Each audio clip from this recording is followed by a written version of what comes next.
जैसी सिंह जिंदाबाद जिंदाबाद जिंदाबाद जैसी सिंह जिंदाबाद जिंदाबाद। आइए आइए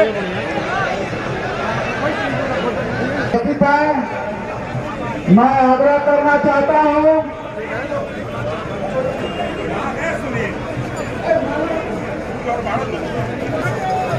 बड़ी गाड़ी में दो गाड़ी में झंडा है।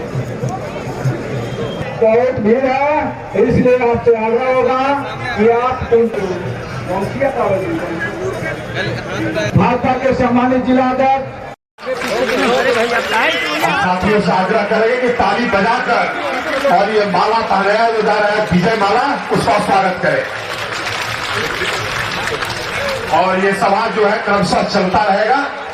आप बैठिए, अभी बहुत सारे आप सबके बीच में बिहार के पूर्व मुख्यमंत्री आदरणीय श्री जीतनराम मांझी जी उपस्थित होंगे।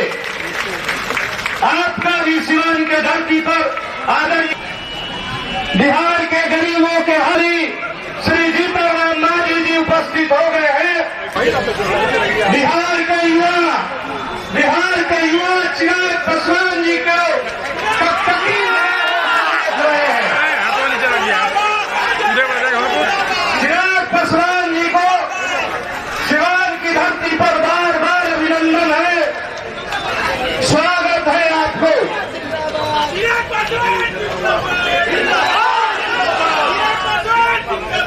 जिंदाबाद जिंदाबाद महादेव भाई।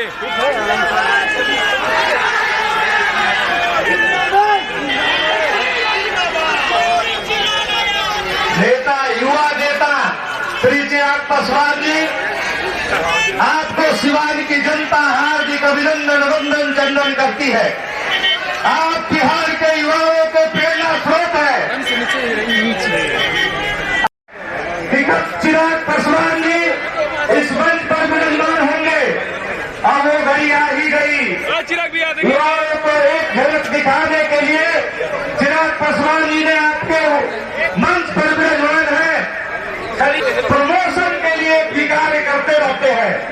आप ठीक से कवरेज करिएगा, बिहार का भविष्य आया है।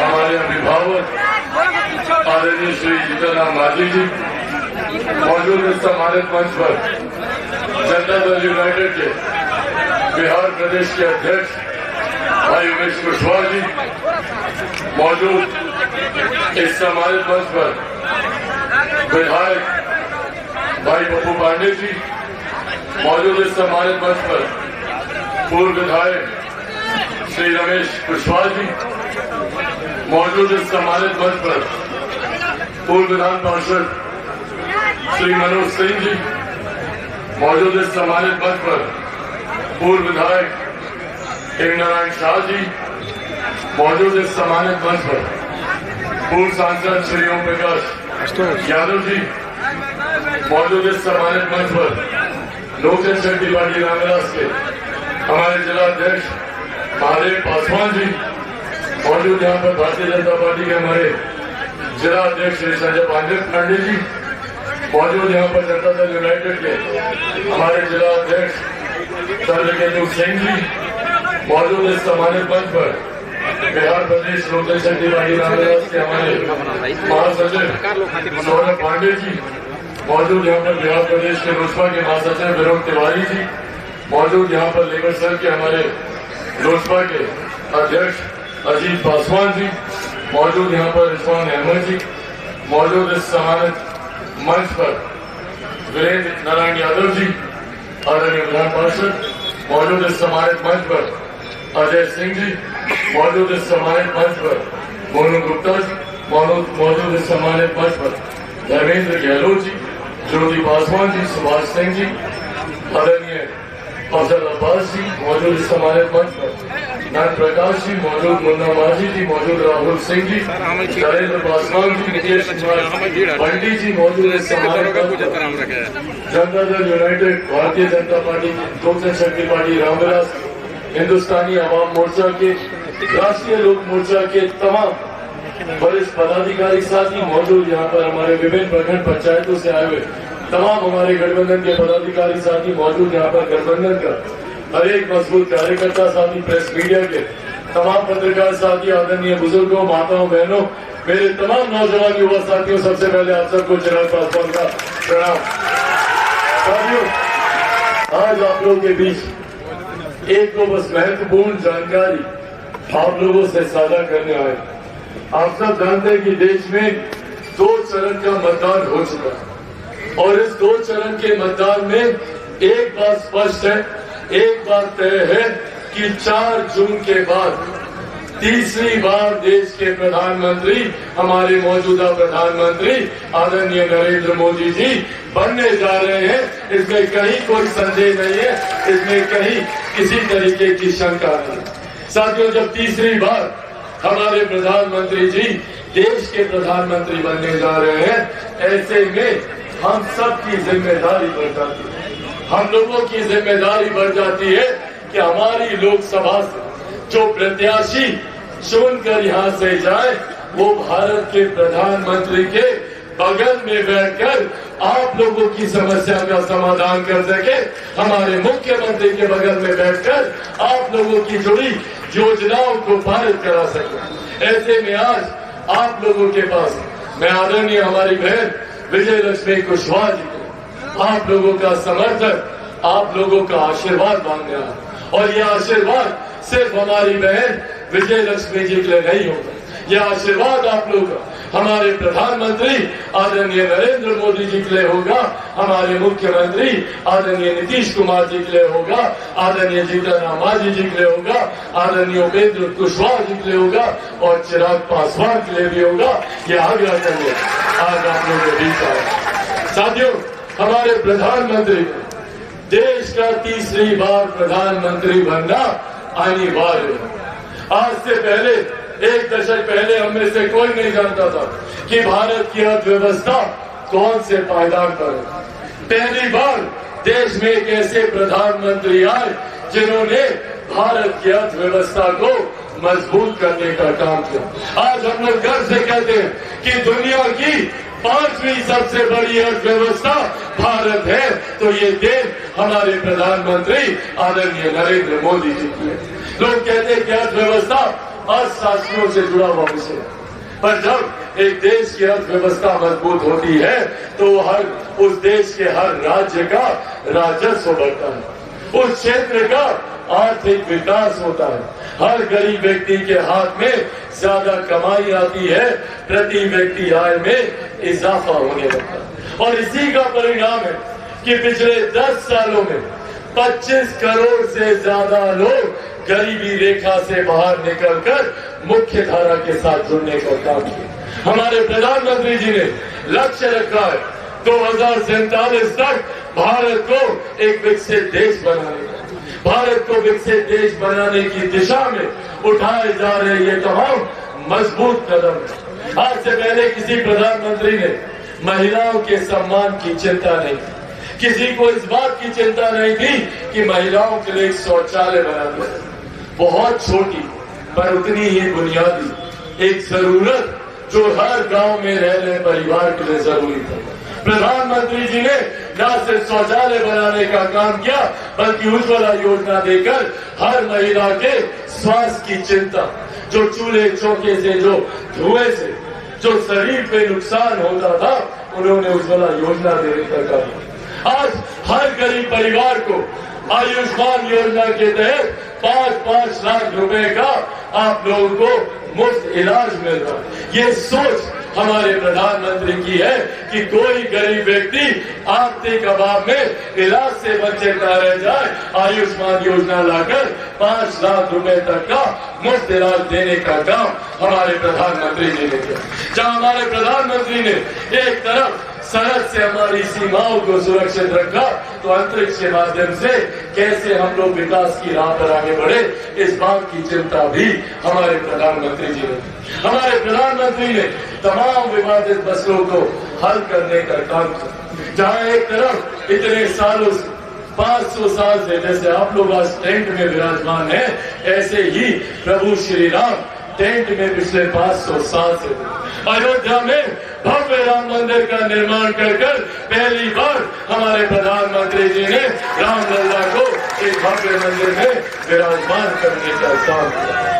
महिलाओं की चिंता कर आदि आबादी को भारत की संसद में उचित प्रतिनिधित्व देने का काम किया। नारी शक्ति अधिनियम को लागू करा। ये वो कार्य है जो प्रधानमंत्री जी के द्वारा भारत को विकसित देश बनाने की दिशा में उठाए गए कदम। पर साथियों, वही दूसरी तरफ विपक्ष के भी लोग हैं जो नहीं चाहते कि कोई गरीब कल्याण की योजना भारत में। आज जब हम लोग को गर्व होता है कि देश की ही नहीं दुनिया की सबसे बड़ी गरीब कल्याण की योजना भारत देश में चलाई जा रही है, इसका श्रेय मैं मेरे नेता, मेरे पिता आदरणीय रामविलास पासवान जी को भी दूंगा। आज उन्हीं की देन है कि देश में प्रधानमंत्री गरीब जन कल्याण अन्न योजना के तहत 81 करोड़ लोगों को मुफ्त में राशन दिया जा रहा है। ये सोच हमारे प्रधानमंत्री आदरणीय नरेंद्र मोदी जी, जहां एक तरफ गरीबों के कल्याण के लिए एक के बाद हमारी केंद्र सरकार, हमारी बिहार की सरकार योजनाएं ला रही है, प्रधानमंत्री आवास योजना हो, मुख्यमंत्री आवास योजना हो, तो वहीं दूसरी तरफ ये विपक्षी दलों का गठबंधन जो नहीं चाहते कि ऐसी योजना धरातल पर उतरे। ये वही लोग हैं जिन्होंने नौकरी के बदले जमीन लेने का काम किया। ये वही लोग हैं जो 55 साल तक केंद्र में सत्ता में रहे, कांग्रेस जैसी सरकारें, पर उन्होंने कभी गरीबों के भलाई की चिंता नहीं की। राजद जैसे दल, उनके सहयोगी जो बिहार में 15-15 साल तक यहाँ सत्ता में वो लोग रहे, पर उन्होंने कभी गरीबों की चिंता नहीं की। और आज एक सुनियोजित तरीके से आप लोगों की जमीन, आप लोगों की जायदाद हड़पने का इंतजाम किया। आप सब लोगों ने सुना होगा एक इनहेरिटेंस टैक्स ये लोग लेकर आ रहे, विरासत पे टैक्स कांग्रेस राजद की सत्ता लाने की सोच रखती है। क्या है ये विरासत पे टैक्स? जितनी आप लोग की जमीन है, जो भी आप लोग की संपत्ति है, जितना भी महिलाओं का जेवर गहना है, इसका 55% हिस्सा लूटने की सुनियोजित तैयारी कांग्रेस और राजद के लोगों के द्वारा की जा रही है। ये लोग चाहते हैं कि देश में विरासत पर टैक्स लाया जाए ताकि अभी तक जो नौकरी के बदले जमीन लेते थे, अब उसको सुनियोजित तरीके से अपने सरकारी खजाने में ये लोग भरने का काम करें। साथियों, इस सोच से हम लोगों को सावधान रहने की जरूरत है। जहां एक तरफ गरीब कल्याण की योजनाएं चल रही है, ये लोग चाहते हैं कि आने वाले दिनों में जिनको भी 5 किलो राशन मिल रहा है वो नहीं मिले। किन किन को यहाँ पे 5 किलो राशन मिलता है, हाथ उठाकर एक बार बताइए। ये जो सोच है प्रधानमंत्री कि हर गरीब परिवार को 2 वक्त की रोटी की चिंता न करनी पड़े, ये लोग उसको हड़पना चाहते। महिलाओं से उनको मिली हुई गैस ये लोग छीनना चाहते हैं। आयुष्मान योजना के तहत आप लोगों को मिलता हुआ लाभ ये लोग छीनना चाहते हैं। और इस चीज को किस तरीके से ये लोग चोला पहनाते हैं, भ्रम फैलाया जाता है कि भैया संविधान समाप्त कर दिया जाएगा, भ्रम फैलाया जाता है आरक्षण समाप्त कर दिया जाएगा, भ्रम फैलाया जाता है कि लोकतंत्र की हत्या कर दी जाएगी। ये कांग्रेस के लोग लोकतंत्र की चिंता करेंगे जिन्होंने सन 75 में आपातकाल लगाकर सही मायनों में लोकतंत्र की हत्या करने का काम किया। आज ये लोग लोकतंत्र के संरक्षक बने हुए। इसीलिए साथियों, आज ये विश्वास दिलाने आप लोग को आया और मैं आप लोगों के सामने मेरे नेता, मेरे पिता आदरणीय रामविलास पासवान जी के संघर्षों की कसम खाकर आप लोगों के सामने वादा करता हूं कि जब तक चिराग पासवान जिंदा है, न आरक्षण पर कोई खतरा है, न संविधान पर कोई खतरा है, न लोकतंत्र पर खतरा है। हमारे प्रधानमंत्री जी जात पात धर्म मजहब से उठकर 140 करोड़ देशवासियों को मुख्य धारा के साथ जोड़ने की सोच रखते हैं। आज उज्ज्वला की बात हो, आयुष्मान की बात हो, प्रधानमंत्री आवास की बात हो, अन्य योजना की बात हो, बिना जाति बिना धर्म देखे सबके साथ समावेशी विकास की सोच के साथ हमारी सरकार आगे बढ़ने का काम कर रही है। इसीलिए साथियों, यह आग्रह मैं आप सबसे करूंगा, जरूरी है हम सबको एकजुट होकर क्योंकि भ्रमित करने वाले बहुत लोग आएंगे और सिर्फ झूठ बोलकर आप लोगों को डराकर, आप लोगों को धमकाकर, ये वही लोग हैं जो लाठी में तेल पिलाकर गुंडाई करने का काम करते थे। ये वही लोग हैं जिनके जमाने में 90 के दशक में कोई महिला शाम के बाद घर से बाहर नहीं निकल सकती। आज उसी जंगल राज की आहट सुनाई देती है। आज उसी तरीके से खुलेआम महिलाओं को बेइज्जत किया जाता है, गाली दी जाती है। ऐसे में हम लोगों को ये फैसला करने की जरूरत है कि ऐसे लाठी में तेल पिलाने वाले लोगों के साथ आगे चलना है या एक ऐसे प्रधानमंत्री के साथ आगे बढ़ना है जो हाथ पकड़कर गरीबों को मुख्य धारा के साथ जोड़ने की सोच रखते हैं। इसीलिए साथियों, अंत में यह आग्रह आप लोगों से करेंगे, आप लोगों से यह आग्रह करेंगे, आगामी 25 तारीख को मतदान, उससे पहले हम दोबारा यहाँ पर आएंगे, पर आगामी 25 तारीख को एक एक व्यक्ति, और ये जिम्मेदारी खास तौर पर मेरे तमाम युवा साथियों की है, सब लोग जाइएगा ना, अकेले नहीं जाना है। गांव से दादा दादी चाचा चाची सब भाई बंधु दोस्त सबको लेकर जाना है। कोई घर में छूटना नहीं चाहिए। एक एक व्यक्ति घर से निकलेगा और जाकर मतदान केंद्र में कौन से छाप पर बटन दबाइएगा? 3 छाप पर बटन दबाकर आप हमारी बहन विजय लक्ष्मी जी को यहाँ से विजय बनाइएगा, और जब विजय लक्ष्मी जी यहाँ से जीत कर जाएंगी तो सीधा प्रधानमंत्री, तीसरी बार प्रधानमंत्री पद की शपथ लेंगे। मुख्यमंत्री जी मजबूत होंगे, जीतन राम मांझी जी मजबूत होंगे, उपेंद्र कुशवाहा जी मजबूत होंगे, और आपके बेटे, आपके भाई चिराग पासवान को भी आप लोग मजबूती देने का काम करेंगे। तो आप सब लोग तैयार है ना? एक बार दोनों हाथ उठाकर जोरदार ताली से आप लोग अपना आशीर्वाद दे दें। बहुत बहुत धन्यवाद साथियों। एनडीए गठबंधन जिंदाबाद, एनडीए गठबंधन जिंदाबाद, एनडीए गठबंधन जिंदाबाद। बहुत बहुत धन्यवाद साथियों। जय हिंद, जय भारत। हम नहीं कर करके एक बात की चर्चा करना चाहेंगे, और ये कहना चाहेंगे कि हमारे सामने जो देख रहे हैं घमंडिया गठबंधन के लोग, जिनको इंडी गठबंधन भी कहते हैं, वे लोग मुद्दा विहीन है। कोई उद्देश्य उनका नहीं है, और उद्देश्य अगर है भी तो कौन प्रधानमंत्री होगा ये उन लोग बनना चाहते हैं, लेकिन आपस में एकता नहीं है। हर तरफ से लोग बटे हुए हैं।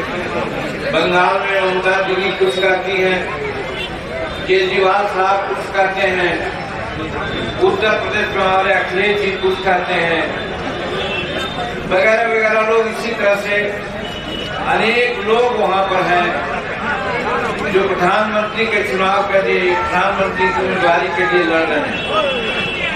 तो कहने का मतलब कहा जाता है अनेक जोगी मठ उठा, तो इस तरह से उनका मठ, उनका धर्म जुड़ा हुआ है, कोई अस्तित्व नहीं है उनका। और दूसरी तरफ नरेंद्र भाई मोदी जी के नेतृत्व में एनडीए का गठबंधन मजबूत होकर के आज देश में और राज्य में अपना काम कर रहा है।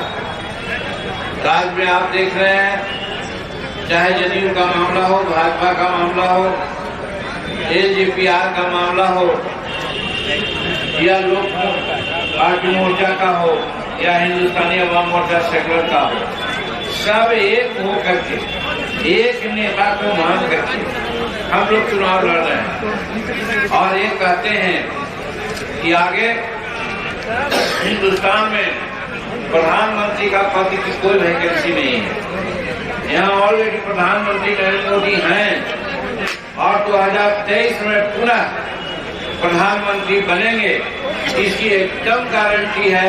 इसलिए हम प्रधानमंत्री की कोई वैकेंसी नहीं है। इसलिए विरोधी दल के लोग जो मतफुटेबल कर रहे हैं वो बेकार की बात है, जनता में भ्रम डालना चाह रहे हैं। इसलिए भ्रम में आप नहीं पड़े, ये हम आपसे अनुरोध करने आए हैं। दूसरी बात हम ये कहते हैं कि उनके पास कोई तर्क नहीं है, कोई मुद्दा नहीं है, सिर्फ और सिर्फ झूठ मूठ का एक मुद्दा बेरोजगारी की बात उठाते हैं कि हमने नौकरी दिया, 17 महीना में कई 1 लाख नौकरी दिया। मेरे भाइयों बहनों, सीवान के विद्वान मतदाताओं के सामने हम ये बात रखना चाहते हैं। ये संवैधानिक बात है। मंत्रिमंडल में निर्णय को मंत्री नहीं लेता है, मंत्रिमंडल का निर्णय प्रधानमंत्री मुख्यमंत्री लेता है। तो मुख्यमंत्री कोई भी काम करता है, चाहे अपॉइंटमेंट का मामला हो, ट्रांसफर का मामला हो, मुख्यमंत्री करता है। वहां पर अगर कोई एमएलए कहे, ये कोई मंत्री कहे कि हमने नौकरियां दे दी, तो मैं तो समझता हूं कि यह बेवकूफी बात है, जिसको संविधान का कोई ज्ञान नहीं है। और दूसरी बात, उनके पास 5 विभाग थे। विभाग में स्वास्थ्य विभाग, लोक निर्माण विभाग, आदि आदि विभाग थे। वो बतावें अपने विभाग में कितनी नौकरियां उन्होंने दी। 1 नौकरी नहीं दी। तब वो कह रहे हैं ले लेकर के शिक्षा विभाग में। शिक्षा विभाग में तो नीतीश कुमार बहुत पहले से, जिस समय भाजपा का सहयोग था, उस समय प्रारूप बनाया था कि हम नौकरी देंगे, शिक्षक बहाली करेंगे, और वही शिक्षक बहाली हुई। तो आज कह रहे हैं कि 17 महीना में हमने इतनी लाख नौकरियां दे दी। जनता को बेवकूफ बनाते हैं। इसलिए हम कहना चाहते हैं कि हमारे लोग इस मुखालफत में नहीं जाएं कि वो कोई नौकरी देने वाले लोग हैं, बेरोजगारी मिटाने वाले हैं। अगर बेरोजगारी मिटाने वाले की बात करते तो हमारे राजद के साथियों को 15 वर्ष से यहाँ पर मौका मिला।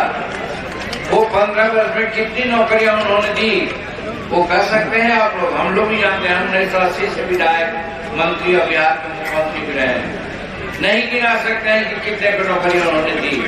तो जब 15 वर्ष में कोई नौकरी नहीं दिया, तो 17 महीना में वो कहते हैं कि क्या तो कहा जाता है ना कि दूसरे के माथे पर होली खेला जाता है। वही नीतीश कुमार का जो कर्तव्य हुआ, नीतीश कुमार का जो काम हुआ, उसके बिना पर वो कहते हैं कि हमने नौकरी दे दी। इसलिए हम आप लोगों से कहना चाहते हैं विद्वान साथियों कि नौकरी देना, मंत्रिमंडल का डिसीजन लेना, ये मुख्यमंत्री का काम है, न कि कोई मंत्री का काम है। इसलिए वो फर्क में डाल करके हम लोगों को भरमाते हैं, जनता को भरमाते हैं। इसलिए सीवान के विद्वान साथियों से अनुरोध करना चाहते हैं, इस बार में नहीं जाए। मैं तो नौकरी उन्होंने दी है 15 साल में, और ये झूठी बात बोल रहे हैं कि 17 महीना में नौकरी दी। या अगर गलत फहमी से आ भी जाएंगे तो नौकरी नहीं देंगे। हाँ, एक चीज जरूर करेंगे, एक चीज वो करेंगे जो साफ है, परिवारवाद। आरक्षण के नाम पर अपने परिवारों को उन्होंने आरक्षण की बात कर दी है। चीजें हमारे बहुत से छात्र रहता है कि अपने मुख्यमंत्री थे, जब हटने की बात आई, जेल जाने की बात आई, तो उन्होंने अपने पत्नी को यानी राबड़ी देवी जी को मुख्यमंत्री बना दिया। जब उनके साथ कुछ बातें हुई, तब फिर अपने बेटा को मुख्यमंत्री बनाए, और उसके बाद फिर बात हुई तो दूसरे बेटा को मंत्री बनाया। उस बेटा को मंत्री बनाया जो एक बच्ची का जीवन बर्बाद कर दिया है, वैधव्य जीवन व्यतीत करने के लिए बात कर दिया है, पति था अपना मार पीट करके घर से बाहर कर दिया। उसके बाद उन्होंने आरक्षण की बात किया, कृपाल यादव के हाथों जब निशा देवी हार गई तो उनको राज्यसभा का मेंबर बनाया गया। और उसके बाद आज 2024 की लड़ाई में आप जानते हैं कि यहाँ से लोग भाग करके चले गए थे सिंगापुर, और सिंगापुर से आकर के एक बच्ची यहाँ चुनाव लड़ रही है। हम तो कहना चाहते हैं कि बाकी 3 बच्ची 4 बच्ची जो है वो क्या गलती की, उसको भी चुनाव लड़ा देते तो ज्यादा आरक्षण की बात होती। तब हम मानते हैं कि आरक्षण की बात करते हैं, नहीं तो आरक्षण की बात करने का कोई उनको हक नहीं है। ये बात मैं आपके सामने कहना चाहता हूँ। मेरे भाइयों बहनों, हम कहना चाहते हैं, आप जानते हैं हम अनुसूचित जाति समाज से आते हैं।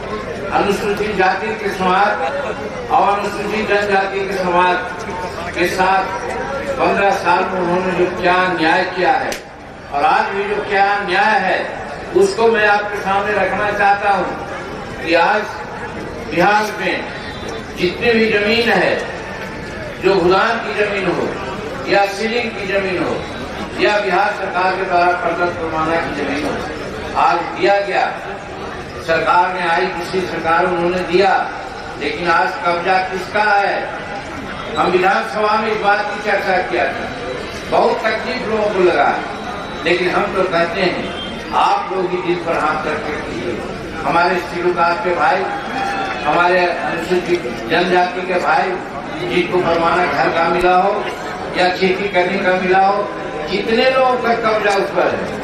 हम समझते 100 में 10-5 को कब्जा है, बाकी तो कब्जा सभी राजद के लोगों का है। तो ऐसी परिस्थिति में हम कह सकते हैं कि जो हम गरीबों को शेड्यूल कास्ट का हक छीना, हमारे हकूक से खिलवाड़ किया, आगे जाने के बाद वो क्या करेंगे सोचने की बात है। एक बात की चर्चा हल्का में सियासत कीजिए।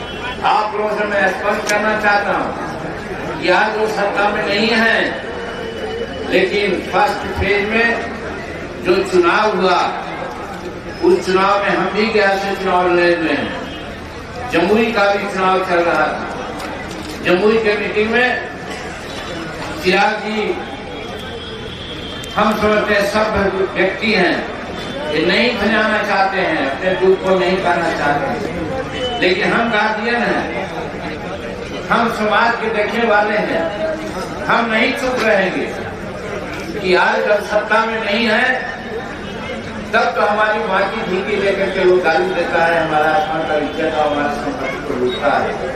यदि वो सत्ता में आ जाएगा तो हम शेड्यूल कास्ट आदिवासियों को रहने की स्थिति नहीं रहेगी, ये मैं कहना चाहता हूँ आपको।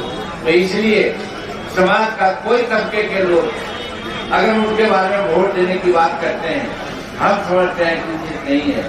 इसलिए शेड्यूल कास्ट के भाइयों को, महिलाओं को, अनुसूचित जनजाति के भाइयों से हम अनुरोध करना चाहते हैं कि आप भूल करके भी एक वोट उनको नहीं दें। अगर देंगे तो हम लोग संकट में पड़ेंगे। इसलिए जो 25 तारीख का चुनाव है, जिसमें विजय लक्ष्मी जी यहाँ पर आपके उम्मीदवार हैं, हम इस समय में भी एक बात कहना चाहते हैं।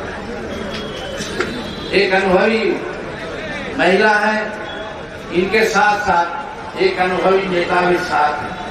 लेकिन जब हम गया का चुनाव लड़ रहे थे और 16 अप्रैल को जब प्रधानमंत्री जी आए हमारे चुनाव में भाषण देने के लिए, तो जानते हैं उन्होंने क्या कहा? बहुत मार्मिक बात कही। उस बात को हमको आपको समझना चाहिए। उन्होंने कहा ये जीतन मांझी की लड़ाई नहीं है, ये जीतन मांझी जीतेगा या हारेगा नहीं, जीतेगा नरेंद्र मोदी। तो आज ये भी मैं आपसे कहना चाहता हूँ, उन्हीं की बात हो रहा हूँ, ये लड़ाई विजय लक्ष्मी जी की नहीं है, ये लड़ाई नरेंद्र मोदी जी की है। और नरेंद्र मोदी जी की लड़ाई इसलिए है कि आज देश को कहां से कहां ले जाकर के उन्होंने रखा है। हमारे चिराग जी ने कहा कि हम 5वीं अर्थव्यवस्था बन गए हैं, एक शब्द जोड़ने की जरूरत है। 5वीं अर्थव्यवस्था नहीं, हम 2027 हो सकता है 24-25 में ही भारत की आर्थिक व्यवस्था तीसरी हो जाएगी, संसार में तीसरी आर्थिक व्यवस्था हो जाएगी। तो आप जोड़ सकते हैं, जब आर्थिक व्यवस्था ठीक होगी, सेंटर हमको ज्यादा पैसा देगा, राज्य में ज्यादा पैसा आएगा, तो हर घर में हर लोगों को पैसा मिलेगा। तो कितने लोगों को नौकरी और नियोजन की जो बात है वो झूठ को बोलते हैं, करोड़ों की बात होगी। और एक शब्द कर करके जिसकी चर्चा लोग कम करते हैं, आज कहा गया ना क्या 84 लाख लोगों को योजना के तहत में आज धन दिया जाता है, अनाज दिया जाता है। पहले जानते हैं जिसको जहां कार्ड होता था अपने राशन कार्ड की दुकान पर जाता था और वहां से सामान। आज दो बात हुई है, जिनके पास राशन कार्ड है वो सभी आयुष्मान योजना के तहत आच्छादित है।